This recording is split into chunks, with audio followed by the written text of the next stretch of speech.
ತುಂಬ ಜೋರಾಗಿ ಹಿಂಸೆ ಆಗ್ತದೆ ಸ್ವಲ್ಪ ಹೊತ್ತಿಂದ, ಅದಕ್ಕೋಸ್ಕರ ಹೇಳಿದೆ, ದಯವಿಟ್ಟು ಬೇಜಾರು ಮಾಡ್ಕೊಳ್ಳಿ.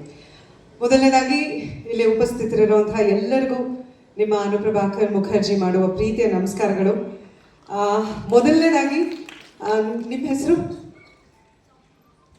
ಡಾಕ್ಟರ್ ಸೌಮ್ಯ ಅವ್ರು ಕರಿತಾನೆ ಇದ್ರು, ಅನುಪ್ರಭಾಕರ್ ಅವ್ರು ಬನ್ನಿ ಬನ್ನಿ ಬನ್ನಿ ಅಂತ. ಏನಪ್ಪ ಹುಡುಗಿಗೆ ಇಷ್ಟೊಂದು ಕೊಬ್ಬು ಬರಲೇ ಇಲ್ಲ ಅಂತ ದಯವಿಟ್ಟು ಅನ್ಕೋಬೇಡಿ. ನನಗೇನಾದ್ರು ಒಂದು ಕೆಲಸ ಕೊಟ್ಟರೆ ಅದನ್ನು ಅರ್ಧಕ್ಕೆ ಬಿಟ್ಟು ಅಭ್ಯಾಸ ಇಲ್ಲ. ಅಲ್ಲಿ ರಿಸಲ್ಟ್ಸ್ನ ನಂದು ಪ್ರೀತಿ ಮೇಡಮ್ದು ಬರೆದು ಅವ್ರ ಹೆಸರುಗಳು ಬರೀತಾ ಇದ್ದೆ. ಅಷ್ಟರಲ್ಲಿ ಇನ್ನೂ ಒಂದು 6 ಹೆಸರಿದೆ. ದೀಪಾ ಅವ್ರು ಬಂದ್ಬಿಟ್ಟು ಬನ್ನಿ, it's okay, will calculate later, it's okay ಅಂತಿದ್ರು. No I have to finish what I am doing. ಅದು ಅರ್ಧಕ್ಕೆ ಬಿಟ್ಟು ಬರೋಕ್ಕೆ ನನಗೆ ಮನಸ್ಸಿರಲಿಲ್ಲ. ಹಾಗಾಗಿ ನಾನು ಪ್ರೀತಿ ಮೇಡಮ್ ರಿಕ್ವೆಸ್ಟ್ ಮಾಡ್ಕೊಂಡೆ, ನೀವು ಹೋಗಿ ಮಾತಾಡಿ ಆಮೇಲೆ ಬರ್ತೀನಿ ಅಂತ. ಸೊ ದಯವಿಟ್ಟು ತಪ್ಪು ತಿಳ್ಕೊಬೇಡಿ. ಆಲ್ಸೋ ಯಾಕೆ ಈ ಮಾತು ಹೇಳ್ತಾ ಇದ್ದೀನಿ ಅಂದರೆ, ನಾನು ತುಂಬ ವರ್ಷಗಳ ಹಿಂದೆ ಈ ಥರ ಜಡ್ಜ್ ಮಾಡೋದನ್ನು ನಿಲ್ಲಿಸ್ಬಿಟ್ಟಿದ್ದೆ. ನನಗೆ ಬಹಳ ಇಷ್ಟ ಇಲ್ಲದೆ ಇರೋವಂಥ ಕೆಲಸ ಇದು. ಯಾಕಂದರೆ ವೇದಿಕೆ ಮೇಲೆ ಬರೋದು ಎಷ್ಟು ಕಷ್ಟ, ಬರೋದೇ ಕಷ್ಟ. ಬಂದು ಅಲ್ಲಿ ನೃತ್ಯ ಮಾಡಬೇಕು, ಟ್ಯಾಲೆಂಟ್ ತೋರಿಸ್ಬೇಕು, ಮಾತಾಡಬೇಕು, ನಮಗೆ ಅಭ್ಯಾಸ ಇಲ್ಲದೆ ಇರುವಂಥ ಕಾಸ್ಟ್ಯೂಮ್ಗಳನ್ನ ಹಾಕ್ಕೊಂಡು ಏನೇನೋ ಮಾಡಬೇಕು. ಇದೆಲ್ಲ ಮಾಡುವಾಗ ಅದಕ್ಕೆ ಎಷ್ಟು ಎಫರ್ಟ್ ಹಾಕಬೇಕು ಅನ್ನೋ ಅರಿವು ಒಬ್ಬ ಕಲಾವಿದೆಯಾಗಿ ನನಗೆ ತುಂಬ ಚೆನ್ನಾಗಿದೆ.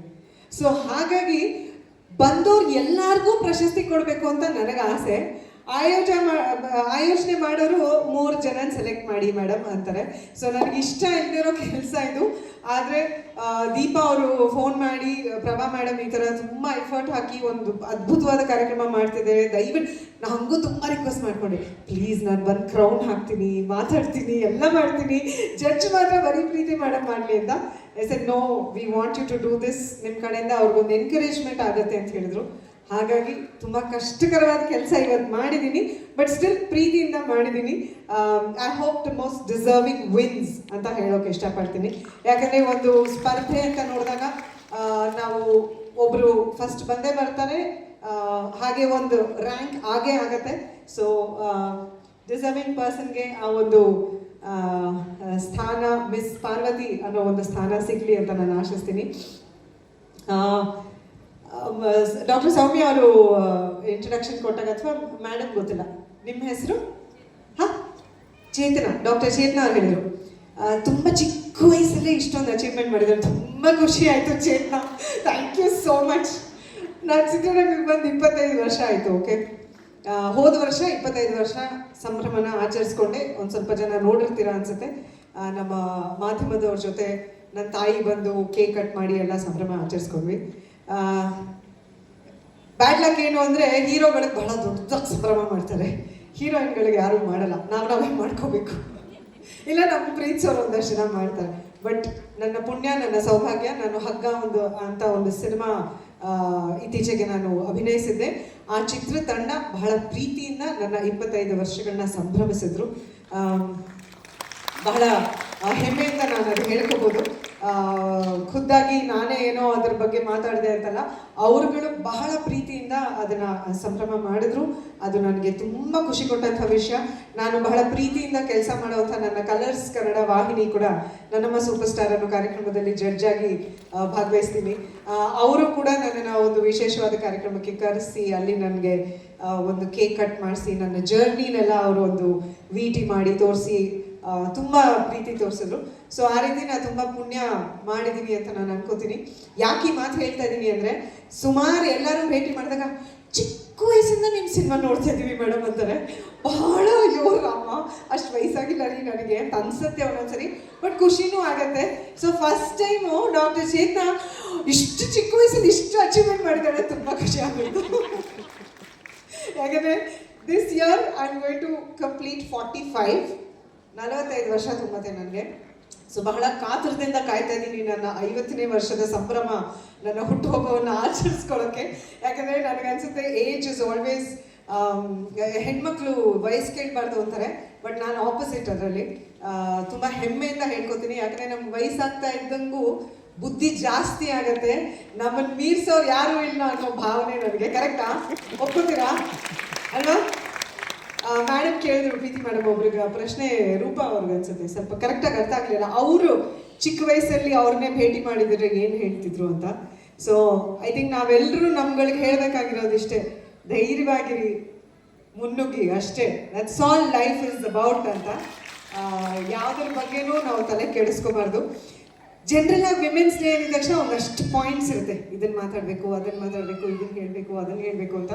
ನನಗನ್ಸೋದು ಆ ಥರ ಹೇಳೋಕ್ಕೆ ತುಂಬ ಸೀನಿಯರ್ಸ್ ಎಲ್ಲರೂ ಇದ್ದಾರೆ. ಅವ್ರ ಮಾತುಗಳನ್ನ ನೀವು ಕೇಳಿರ್ತೀರಾ, ನಿಮ್ಮ ಪ್ರೊಫೆಸರ್ಸ್ ಎಲ್ಲ ಡೈಲಿ ನಿಮ್ಗೆ ಹೇಳ್ತಾನೆ ಇರ್ತಾರೆ. ಪರ್ಸ್ನಲ್ ಆಗಿ ನನ್ನ ವಿಷಯನ ನಾನು ಹಂಚ್ಕೊಂಡಾಗ ಅದರಿಂದ ಅಟ್ಲೀಸ್ಟ್ ಒಂದು 10 ಮನಸ್ಸುಗಳು ಪ್ರಭಾವ ಆಗಿ ಅವರಲ್ಲೊಂದು ಬದಲಾವಣೆ ಅಥವಾ ಅವ್ರ ಮನೇಲೊಂದು ಬದಲಾವಣೆ ಆದರೆ ನಾನು ಮಾತಾಡಿದ್ದಕ್ಕೂ ಕಾರ್ಯಕ್ರಮಕ್ಕೆ ಬಂದಿದ್ದಕ್ಕೂ ಭಾಗವಹಿಸಿದ್ದಕ್ಕೂ ಸಾರ್ಥಕ ಅಂತ ನನ್ನ ಭಾವನೆ. ಸೊ ನಾನೊಬ್ಬರು ಕೇಳಿದೆ, ನಿಮ್ಮ ಮಗನಿಗೆ ನೀವು ಏನು ಹೇಳ್ಕೊಡ್ತೀರಾ, ಅಥವಾ ನಿಮ್ಮ ಮನೆಯಲ್ಲಿ ಅಡುಗೆ ಮನೆಯಲ್ಲಿ ಕೆಲಸ ಇದ್ದಾಗ ನೀವು ಯಾರನ್ನು ಕರೀತೀರಾ ಅಂತ. ಆಫ್ಕೋರ್ಸ್ ನಾವೆಲ್ಲರೂ ಸಪೋರ್ಟ್ ಇಲ್ಲದೆ ಹೆಣ್ಮಕ್ಳು ಹೊರಗಡೆ ಏನು ಅಚೀವ್ ಮಾಡೋಕ್ಕೆ ಸಾಧ್ಯನೇ ಇಲ್ಲ. ಯಾಕಂದರೆ ನನಗೂ ಪ್ರಶ್ನೆ ಹೇಳ್ತಾರೆ ಅದನ್ನೇನೆ, ಮೇಡಮ್ ನೀವು ಇಲ್ಲಿ ಬಂದಿದ್ದೀರಾ, ನಿಮ್ಮ ಮಗಳನ್ನ ಯಾರು ನೋಡ್ಕೊತಿದ್ದಾರೆ ಅಂತ. ನನ್ನ ಸಿಂಪಲ್ ಆನ್ಸರ್, ಎಸ್ ಆಫ್ಕೋರ್ಸ್ ಇಬ್ಬರು ಇದ್ದಾರೆ, ಎಲ್ಲ ಮಾನಿಟರ್ ಮಾಡೋಕ್ಕೆ, ಮಗಳನ್ನ ನೋಡ್ಕೊಳಕ್ಕಲ್ಲ, ಮಾನಿಟರ್ ಮಾಡೋಕ್ಕೆ ನಮ್ಮಮ್ಮ ನಮ್ಮ ಅತ್ತೆ.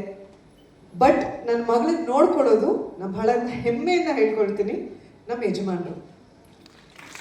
ಅವ್ರು ಇರ್ತಾರೆ, ನಾನು ಬರ್ತೀನಿ, ನಾನಿದ್ದಾಗ ಅವ್ರ ಕೆಲ್ಸಕ್ಕೆ ಹೋಗ್ತಾರೆ. That is how V manage. 6 ವರ್ಷ ನನ್ನ ಮಗಳಿಗೆ. ಈ 6 ವರ್ಷದಲ್ಲಿ ತುಂಬ ಟ್ರೈ ಮಾಡಿ ಕಷ್ಟಪಟ್ಟಿದ್ದೀವಿ. ಕೆಲವೊಂದು ಸರಿ ಅದು ಸಾಧ್ಯ ಆಗಿಲ್ಲ, ಆವಾಗ ಅಮ್ಮಂದ್ರಿಬ್ರು ದೇ ಸ್ಟೆಪ್ ಇನ್, ಇಲ್ಲ ನಾವಿದ್ದೀವಲ್ವಾ ನೀವು ಹೋಗಿ ಅಂತ. ಬಟ್ ಸಾಮಾನ್ಯವಾಗಿ ವಿ ಟ್ರೈಡ್. ಅವ್ರು ಕೆಲಸ ಮಾಡುವಾಗ ನಾನು ಕೆಲಸ ಮಾಡಲ್ಲ, ನಾನು ಕೆಲಸ ಮಾಡುವಾಗ ಅವ್ರು ಕೆಲಸ ಮಾಡಲ್ಲ. That is how we can support each other and also bring up our daughter who is both our responsibility ಅನ್ನೋದು ನನ್ನ ಭಾವನೆ. ಸೊ ಯಾರೋ ಮೊನ್ನೆ ಜೋಕ್ ಹೇಳ್ತಾರೆ, ಒಂದು ಸ್ಟ್ಯಾಂಡಪ್ ಕಮಿಡಿಯನ್, ಲೈನೆಸ್ಸು ಬೇಟೆ ಆಡಕ್ಕೆ ಹೋಗತ್ತಂತೆ, ಅಂದರೆ ಸಿಂಹಿಣಿ. ಸೊ ಆವಾಗ ಯಾರು ಸಿಂಹಿಣಿನ ಕೇಳಿದ್ರೆ, ಏನ್ರಿ ಶಾಂತಮ್ಮ ನಿಮ್ಮ ಮಕ್ಳನ್ನ ಯಾರು ನೋಡ್ಕೊತಾ ಇದ್ದಾರ್ರಿ, ನೀವು ಇಲ್ಲಿ ಬೇಟೆ ಮಾಡಕ್ಕೆ ಬಂದಿದ್ದೀರಾ ಅಂತ. ಯಾಕೆ ಇದನ್ನಲ್ಲ ಸಿಂಹ ಇಡೀ ದಿನ ಮಲ್ಕೊಂಡಿರ್ತಾನಲ್ಲಿ, ಅವ್ನು ನೋಡ್ಕೊತಾ ಇದ್ದಾನೆ ಅಂತ. That's a joke. But seriously ಹೆಣ್ಣು ಮಕ್ಕಳಿಗೆ ಮೇನ್ ಸಪೋರ್ಟ್ ಸಿಗಬೇಕಾಗಿರೋದು ನಮ್ಮ ಲೈಫಲ್ಲಿರುವಂಥ ಮೇಲ್ ಫಿಗರ್ಸಿಂದ. ನಮ್ಮ ತಂದೆ ಇರ್ಬೋದು, ನಮ್ಮ ಫಾದರ್ಸ್ ಇನ್ ಲಾ ಇರ್ಬೋದು, ಇಲ್ಲ ನಮ್ಮ ಹಸ್ಬೆಂಡ್ಸ್ ಇರ್ಬೋದು.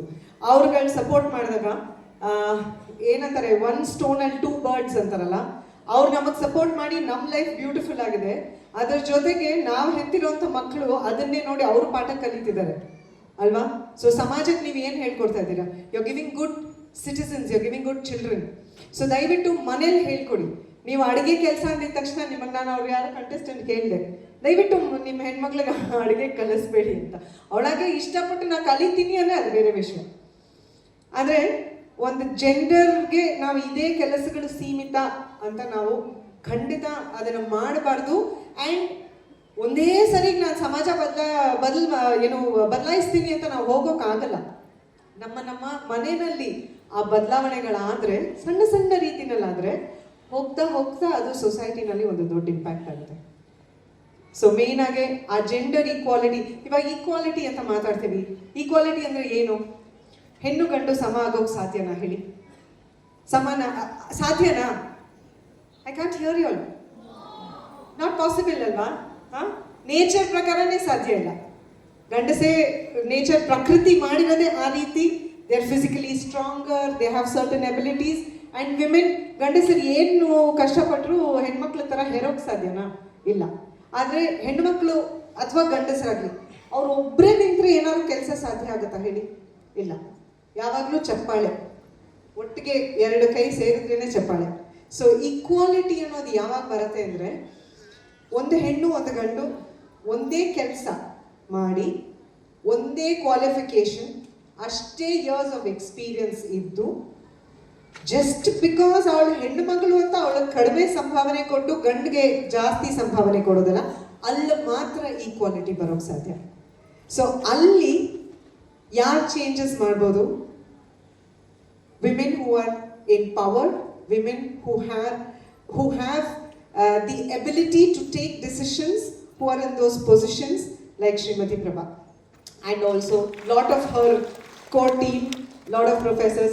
So ನಿಮ್ಮ ಲೈಫಲ್ಲಿ ಆ ಥರ ಒಂದು ಸಿಚುವೇಶನ್ ಬಂದಾಗ ಜಸ್ಟ್ ಬಿಕಾಸ್ ಅವ್ರ ಗಂಡಸರು ಅನ್ನೋದಕ್ಕೋಸ್ಕರ ಅವ್ರಿಗೆ ಏನೋ ಎಕ್ಸ್ಟ್ರಾ ಬೋನಸ್ ಅಥವಾ ಒಂದು ಎಕ್ಸ್ಟ್ರಾ ಪೇಮೆಂಟ್ ಆ್ಯಂಡ್ ಹೆಣ್ಣುಮಗಳು ಅನ್ನೋದಕ್ಕೋಸ್ಕರ.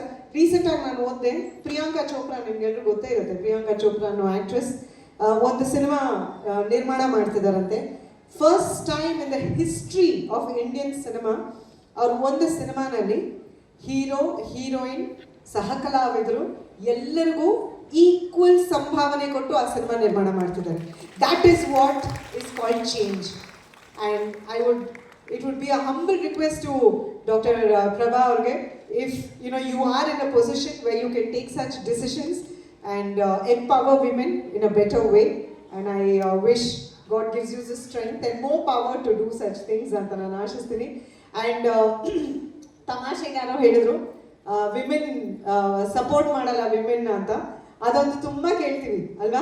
ಅಯ್ಯೋ ಹೊಟ್ಟೆ ಕಿಚ್ರಿ, ನೋಡಿದ್ರಾ ಅವಳು ಎಂಥ ಸೀರೆ ತಗೊಂಡ್ಬಿಟ್ಲು, ಓಹೋ ವಜ್ರದಂತೆರಿ ಕಿವಿದು. ಯಾಕಪ್ಪ ಖುಷಿ ಪಡೋಣ ಅಲ್ವಾ? ಯಾಕೆಂದರೆ ನಮ್ಮನ್ನು ಸಂಭ್ರಮಿಸೋಕೆ ನಮ್ಮನೆ ಗಂಡಸರು ಇರ್ತಾರೆ, ನಮ್ಮ ಯಜಮಾನರು ಇರ್ತಾರೆ, ನಮ್ಮ ತಂದೆಯಂದ್ರು ಇರ್ತಾರೆ. ನಮ್ಮ ತಂದೆಯಂದ್ರಿಗೆ ನಾವು ಯಾವತ್ತಿದ್ರೂ ಹೆಣ್ಮಕ್ಳು ರಾಜ್ಕುಮಾರಿರೇ, ಗಂಡಂದ್ರಿಗೆ ರಾಣಿಗಳಾಗದೆ ಹೋದ್ರು ಅಪ್ಪಂದ್ರಿಗೆ ಮಾತ್ರ ರಾಜ್ಕುಮಾರಿನೇ ಆಗಿರ್ತೀವಿ ಅಲ್ವಾ? ಸೊ ಬಟ್ ಸ್ಟಿಲ್ ಹೆಣ್ಣುಮಕ್ಳು ಸಂಭ್ರಮಿಸಿದಾಗ ಬಹಳ ಸುಂದರ ಆಗ್ಬಿಡುತ್ತೆ ಜಗತ್ತು, society. Feel happy, encourage each other. ಎಲ್ಲಿಂದ ಶುರು ಆಗುತ್ತೆ ಗೊತ್ತಾ? ಮನೆಯಲ್ಲಿ ನಾವು ಮಾತಾಡ್ತೀವಿ ನೋಡಿ, ಅಲ್ಲಿಂದಾನೇ ಶುರು ಆಗುತ್ತೆ. ನಾವು ನೆಗೆಟಿವ್ ಆಗಿ ಮಾತಾಡಿದ್ರೆ ನಮ್ಮ ಮಕ್ಕಳು ಅದನ್ನು ಕಲ್ತ್ಕೋತಾರೆ, ಅವರು ಅದನ್ನೇ ಅವ್ರ ಫ್ರೆಂಡ್ಸ್ ಗ್ರೂಪಲ್ಲಿ ಶುರು ಮಾಡ್ತಾರೆ. ಸೊ ದಯವಿಟ್ಟು ಸಪೋರ್ಟ್ ವಿಮೆನ್. ನೀವು ಯಾರೋ ಒಬ್ರು ನಿಮ್ಮ ಮನೆಯಲ್ಲೇ ಹಿರಿಯರು ಯಾರೋ ಒಬ್ರು ಕಮೆಂಟ್ ಮಾಡಿದ್ರು, ನೋಡಿದ್ಯಾ ಎಂಥ ಬಟ್ಟೆ ಹಾಕ್ಕೊಂಡಿದ್ದಾಳೆ ಅಂದಾಗ ನೀವು ಸುಮ್ಮನೆ ಇರು. ಅವಳ ಚಾಯ್ಸ್ ಅದು. ನಿಮ್ಮ ತಾಯಿನೇ ಇರ್ಬೋದು, ನಿಮ್ಮ ಅತ್ತೆನೇ ಇರ್ಬೋದು, ನಿಮ್ಮ ಅಜ್ಜಿನೇ ಇರ್ಬೋದು, ಅವಳ ಚಾಯ್ಸ್ ಅದು, ಅವಳ ಇಷ್ಟ. ಅದ್ರ ಬಗ್ಗೆ ನಾವು ಕಮೆಂಟ್ ಮಾಡಬಾರ್ದು ಅಂತ ನೀವು ಹೆಣ್ಮಕ್ಳಾಗಿ ನೀವು ಸಪೋರ್ಟ್ ಮಾಡಿದ್ರೆ that is what a future generation will learn. So ದಯವಿಟ್ಟು ಐ ಥಿಂಕ್ ಇವತ್ತು ಈ ಮಿಸ್ ಪಾರ್ವತಿ ಕಾರ್ಯಕ್ರಮ ಇಷ್ಟು ಸಕ್ಸಸ್ ಆಗಿರೋದಕ್ಕೆ ಕೋರ್ ಕಮಿಟಿ ಅವರೆಲ್ಲರೂ, ಪ್ರಭಾ ಮೇಡಮ್ ಹೇಳಿದ್ರು, ನಾನು ಒಬ್ಬಳೇ ಅಲ್ಲ, my committee, my team was so good ಅಂತ. ನೀವೆಲ್ಲರೂ ಹೆಂಗಸರು ಒಬ್ರನ್ನೊಬ್ರು ಸಪೋರ್ಟ್ ಮಾಡಿರೋದಕ್ಕೆ ಇವತ್ತಿದು ಇಷ್ಟು ಗ್ರ್ಯಾಂಡ್ ಸಕ್ಸಸ್ ಆಗಿದೆ ಅಲ್ವಾ? It's not easy. 1200 and more women ಸೇರಿಸಿ ಒಂದು ಕಾಂಪಿಟೇಷನ್ ಮಾಡಿ, ಅದರಲ್ಲಿ ಫಿಲ್ಟರ್ ಮಾಡಿ, ಈ ಥರ ಒಂದು ಕಾರ್ಯಕ್ರಮ ಆರ್ಗನೈಸ್ ಮಾಡಿ, ಅದಕ್ಕೆ ನಾನು ಬೆಂಗಳೂರಿಂದ ಬಂದು ಅದನ್ನು ಕರೆಸ್ಕೊಂಡು, it's not easy at all. So ದಯವಿಟ್ಟು ಒಬ್ರಿಗೊಬ್ರು ಸಪೋರ್ಟ್ ಮಾಡಿ, ಒಬ್ರಿಗೋಸ್ಕರ ಖುಷಿ ಪಡಿ. ನಿಮ್ಮವ್ರಾಗಿದ್ದೇ ಇರ್ಬೋದು, they may be strangers, but positive ಆಗಿದ್ದರೆ ಆ ಪಾಸಿಟಿವ್ ವೈಬ್ಸ್ ಸದಾ ನಮ್ಮ ಜೀವನವನ್ನು ಬಹಳ ಖುಷಿಯಾಗಿ ನಾವು ಆ ಜೀವನ ಸಾಗಿಸ್ಬೋದು ಅಂತ ನನ್ನ ಅನಿಸಿಕೆ. Positivity is one of my main mantras. So ಎಲ್ಲರೂ ಖುಷಿಯಾಗಿರಿ. ಸರ್ವೇ ಜನ ಸುಖಿನೋ ಭವಂತು. ಸೊಸೈಟಿನಲ್ಲಿ ಏನೂ ಬೇಕಾಗಿಲ್ಲ ನಮ್ಮ ಮಕ್ಕಳಿಗೆ, ಜಸ್ಟ್ ಹ್ಯಾಪಿನೆಸ್, ಪೀಸ್, ಲವ್ ಇಷ್ಟಿದ್ರೆ ಸಾಕು. ಆ್ಯಂಡ್ ಹೆಣ್ಣು ಮಕ್ಕಳು ತಮ್ಮ ಮನೆಗಳನ್ನು, ತಮ್ಮ ಫ್ಯಾಮಿಲೀಸ್ನ ಬದಲಾಯಿಸಿದ್ರೆ ಇಡೀ ಸೊಸೈಟಿ ನಿಧಾನಕ್ಕೆ ಬದಲಾಗುತ್ತೆ ಅನ್ನೋದು ನನ್ನ ಸ್ಟ್ರಾಂಗ್ ಬಿಲೀಫ್. ಸೊ ನಿಮ್ಮ ಗಂಡು ಮಕ್ಕಳಿಗೆ ನೀವು ಮನೇಲಿ ಏನು ಹೇಳ್ಕೊಡ್ತಾ ಇದ್ದೀರಾ ಅನ್ನೋದ್ರ ಬಗ್ಗೆ ಗಮನ ಕೊಡಿ. ಹೆಣ್ಣು ಮಕ್ಳಿಗೆ ಮರ್ಯಾದೆ ಕೊಡಬೇಕು. ಅಡುಗೆ ಮನೆ ಅನ್ನೋ ಕೆಲಸ ಬರೀ ಹೆಣ್ಮಕ್ಳದ್ದು ಅಷ್ಟೇ ಅಲ್ಲ. ಯಾರೋ ಹೇಳಿದ್ರು ಹಾಸ್ಟೆಲಲ್ಲಿ ನನ್ನ ಮಗ ಮುಂದಕ್ಕೆ ಕಲೀಲಿ ಚೆನ್ನಾಗಿ ಅಡುಗೆ ಅಂತ. ಆಬ್ವಿಯಸ್ಲಿ ಇವಾಗ ಎಷ್ಟೊಂದು ಜನ ಗಂಡ್ಮಕ್ಳು we see them going abroad, ಓದೋಕ್ಕೆ, ಕೆಲಸಕ್ಕೆ ಎಲ್ಲ. ಸೊ ಅವ್ರನ್ನೇ ಅವ್ರು ಎಂಪವರ್ ಮಾಡ್ಕೊಳ್ಳೋ ಅಷ್ಟು ನೀವು ಅವ್ರಿಗೆ ಹೇಳ್ಕೊಡಿ ಮನೆಯಲ್ಲಿ ಅಂತ ಹೇಳ್ತೀನಿ. ಆ್ಯಂಡ್ ಸ್ವಲ್ಪ I can see a few men, ಅವರು I don't know, maybe ಅವರು ಹೆಂಡ್ತೀರು ಪಾರ್ಟಿಸಿಪೇಟ್ ಮಾಡ್ತಿದ್ದಾರೋ ಏನೋ ಗೊತ್ತಿಲ್ಲ. But thanks to you also. ನಿಮ್ಮ ಹೆಂಡ್ತೀರು ಪಾರ್ಟಿಸಿಪೇಟ್ ಮಾಡ್ತೀರಾ, ನೀವು ಇಲ್ಲಿ ಬಂದು ಭಾಗವಹಿಸಿ ಅವ್ರಿಗೆ ಸಪೋರ್ಟ್ ಮಾಡ್ತಾ ಇದ್ದೀರಾ. So thank you for that. And Deepa, once again thank